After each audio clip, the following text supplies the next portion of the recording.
Well, let me open up by saying thank you all for all being here. I'm Randy Weber, Congressman from the 14th District of Texas. We appreciate y'all coming here. I've got Representative Luttrell behind me. I've got staff from his office and Dan Crenshaw's office here with us today. And I know that the other members of the Texas delegation wishes they could be here, but everything is so busy and so crazy right now. But this is an issue that is extremely pervasive in the Houston area, and I don't have to tell you all that. Y'all are getting a lot of the same questions, comments, complaints that we are. So we stand here today before the Missouri City United States Post Office, a facility within which there are many, many, many delayed packages. But none capture the urgency of this matter more than this. Somewhere in here, in this building behind me, somewhere in one of those bins is a package that a constituent of ours called our office and complained. He's a disabled veteran. This package literally has his medicine, and he's been waiting on it for weeks. We have called to check on it and cannot get any answers.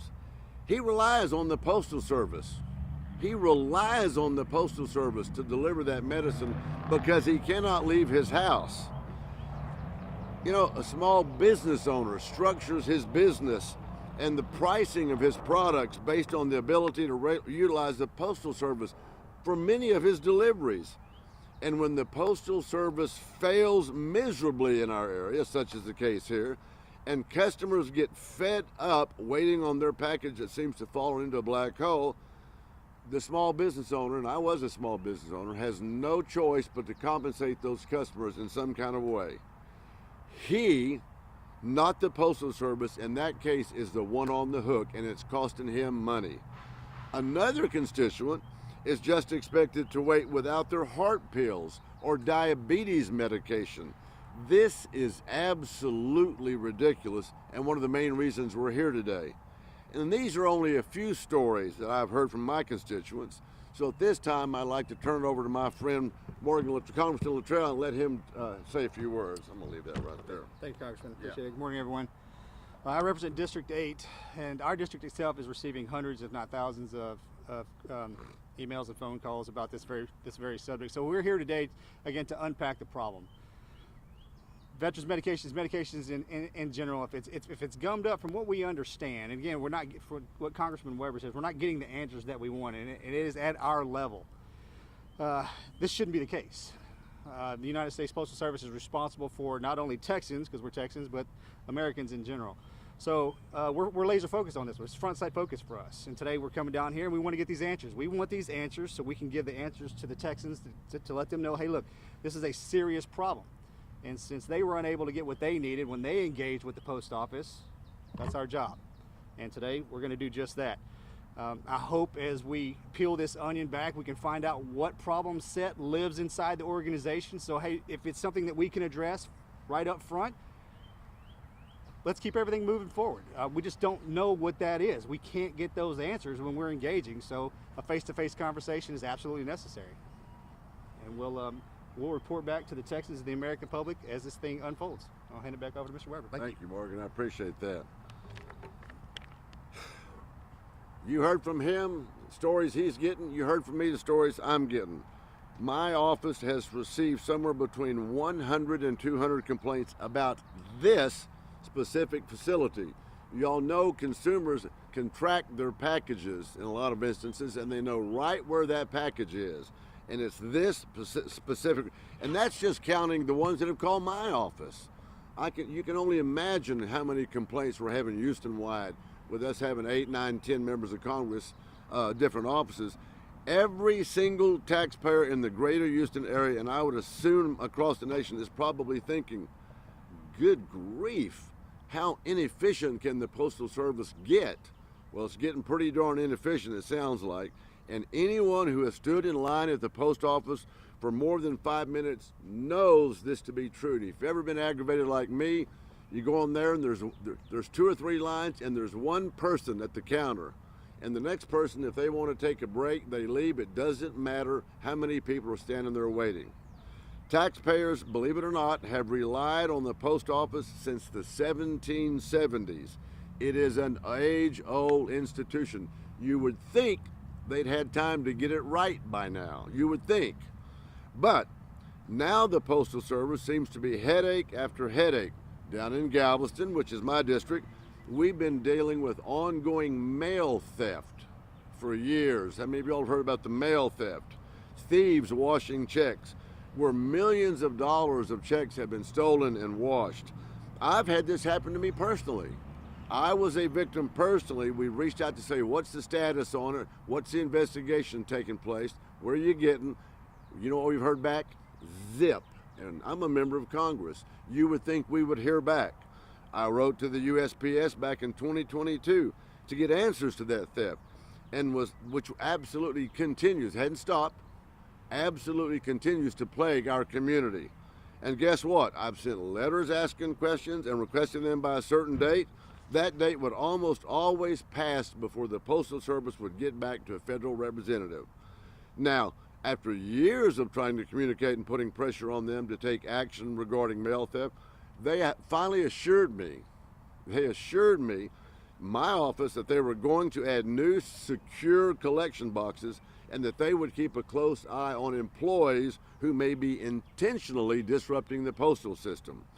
The Postal Service's hair is on fire, but I have learned in the last couple of years that dealing with them that they don't seem to be in any hurry to address these pressing issues that are impacting Texans and indeed Americans every single day. So we're here today to demand answers from the USPS and ensure that they work overtime to guarantee folks actually get their packages and their mail. That's a novel thought. By no means, let me make this clear, by no means am I blaming the thousands of postal workers in our area.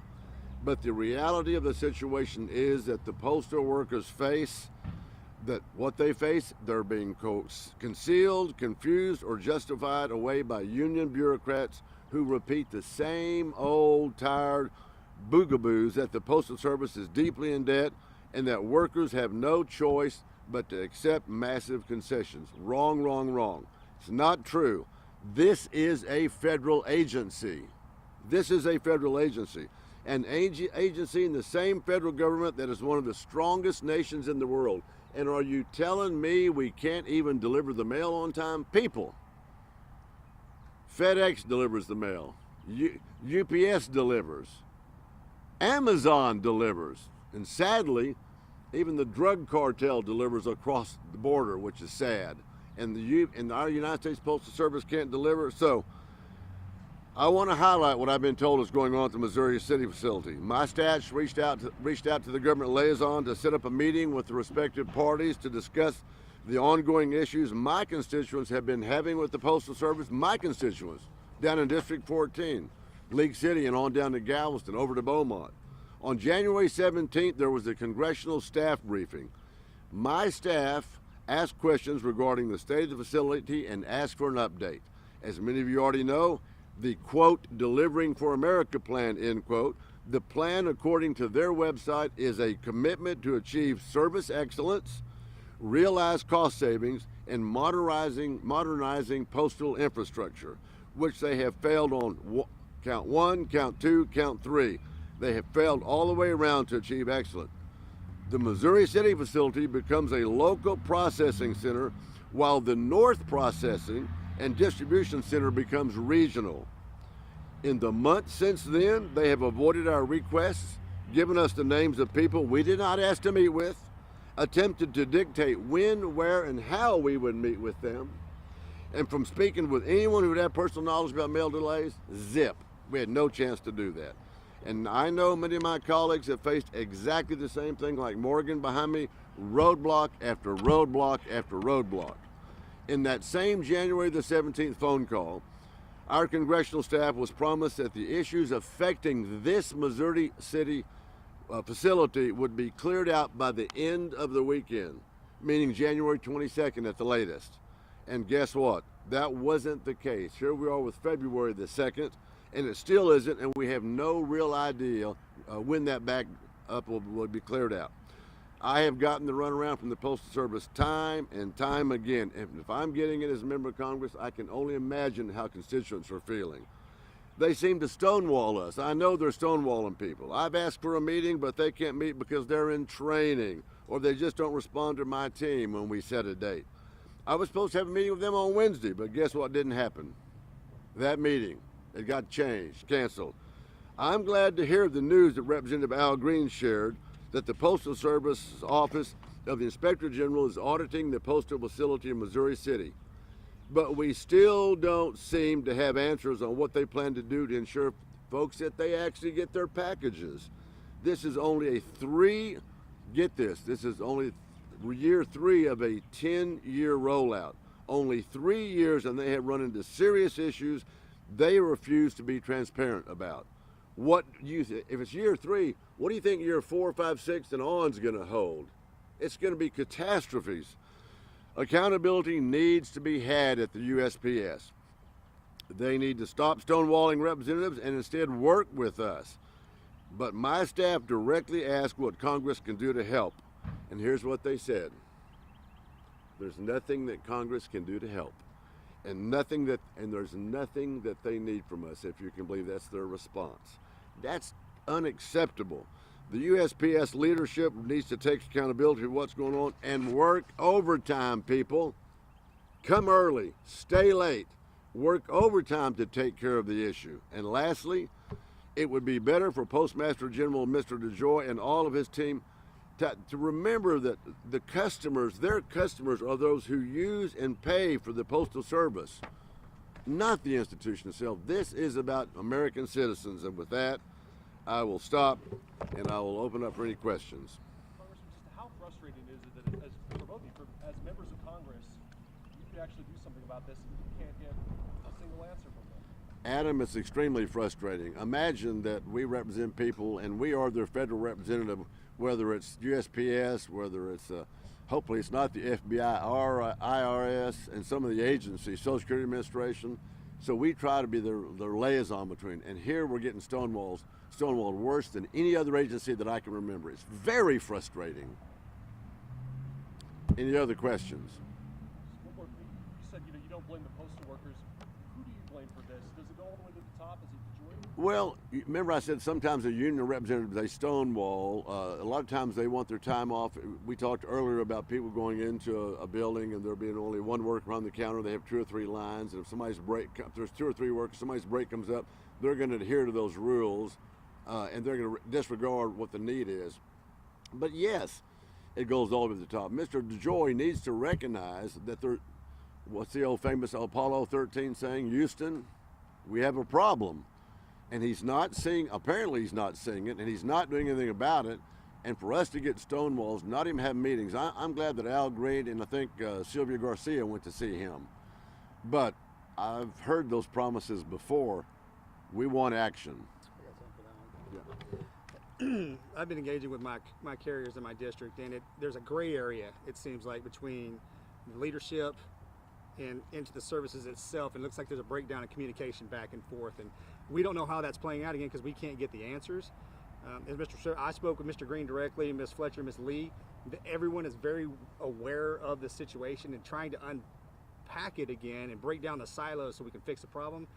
Again, it's why we're here today, and we're hoping that this is not going to be drug out for an extended period of time. But as soon as we get the answers, that's the only way we're going to be able to actually solve the problem. You mentioned your Democratic colleagues. How are the Houston delegation working together, across the aisle on this issue? Personally, for me, I'm engaging with them every single day, and especially in the past week. Mr. Green's very adamant about this. I speak to him directly, face to face on the House floor, as well as Ms. Lee, Ms. Fletcher. I'm really taking red and blue out of this equation, and this is just a problem set that we all are addressing. We can actually work together, believe it or not. You don't see that in the news, but y'all can report that if you don't mind. Yeah, I'll say that. We work very well together. We do. And this is, especially on this problem. You mentioned the carriers, but imagine this creates an unsafe situation for them because they're people are frustrated. That's who they can talk to. Well, they're on the receiving end. That's what I'm So they're the ones that there's one that the people see. Yeah, they're unfairly getting that. Again, you said it right. Don't kill the messenger. Unfortunately, they're the ones that are engaging with the Texans, especially in this area. We're doing our very best in conversations to say, hey, look, we're trying to solve this problem at the highest level and down into the organization. If everybody that's listening to us, please understand that the young lady or the young man knocking on your front door that's supposed to have your package or at the post office, it's just not directly correlated to that specific individual. It's a systematic problem set. You don't ever want to hear the word "be patient," because we say that all the time, and unfortunately, and I don't want that to be a conditioned response. Again, we're trying to streamline this in a way that makes it more effective. Good points. So, yes, sir. Just with primary elections coming up, what impact do you think these problems could have? Is there an election coming up soon? Something about it, huh? Well, okay, I'm going to speak from Oregon. Only this is not an election problem. This is just a problem. Yeah. Okay, this is I don't care who you're voting for or where you. That just for me that's not an issue. This is just a problem that we need to fix. So just with ballot by mail, I guess, folks sending the mail ballots, could there be issues? Okay, with we can get if you want to get down into there you go. Okay, so yes, if we're getting down into the weeds on it, sure enough, as we move into closer to the election cycle, that's something that we don't. That is not a conversation we need to have around election time. We're like, hey, I didn't get my vote in. Okay, so again, while we're standing here. Yeah.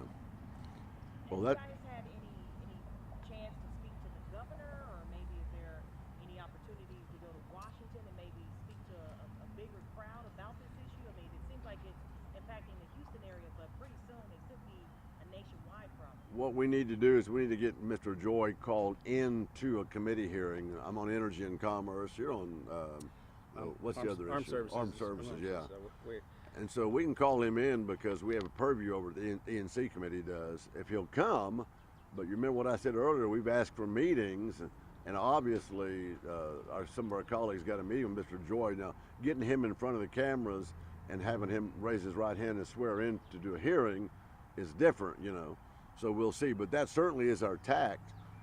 Back to Adam's question about elections, I wasn't thinking about the mail-in ballots, but Morgan hit it out of the park. I mean, you don't want to hear that during elections because then it's way too late. And Mr. Abbott, Mr. Patrick, and our senators, Mr. Abbott, they've got a very large problem set they're dealing with that they need to be primarily focused on.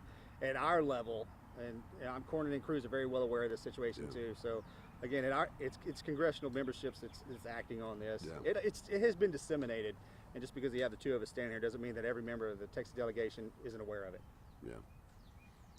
And we're going to ask for a meeting. When we conclude here, I'm going to go right in there for a tour. I'm going to say, can I have a tour of this facility? So anybody want to place any bets on that? So we're going to try to get a tour. All right, any other questions? Thank y'all all for being here today.